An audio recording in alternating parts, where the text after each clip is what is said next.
me pas studimeve e planeve të fizibilitetit, planeve të thellët të fizibilitetit. Hullumtohet që është, qohen delegat, qohen përfaqësues special, qohet dhëndri si Kushneri, disa herë Beograd, flitet, çka mundet mu investu, sa mundet me lujt rol,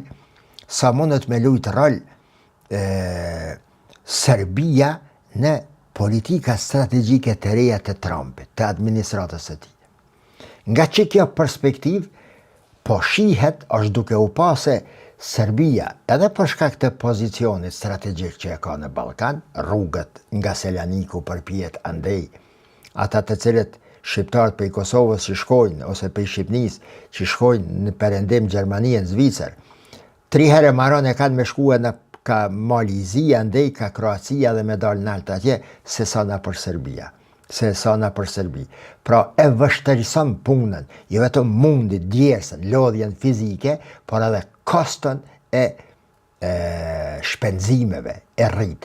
Për këtë arsye Serbia është në një pozicion joshës, edhe si pozitë strategjike, pozitë geografike, por edhe për shumë çështje të tilla.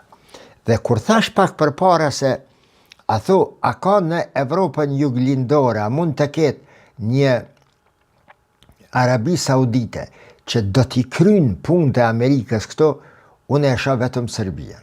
Kroacia dhe Slovenia nuk mundet. Jo për shkak që edhe s'kan fuqi ekonomike, nuk janë në pozicione të ndjeshme geografike, por sidomos për shkak të ngjizjes së Kroacisë dhe Slovenisë me vendet evropiane. Janë pjesë integrale të bashkimit evropian. Ngjashëm si Austria, të theme si Luksemburgu. Jo bashkë qaq, po Slovenia dhe Kroacia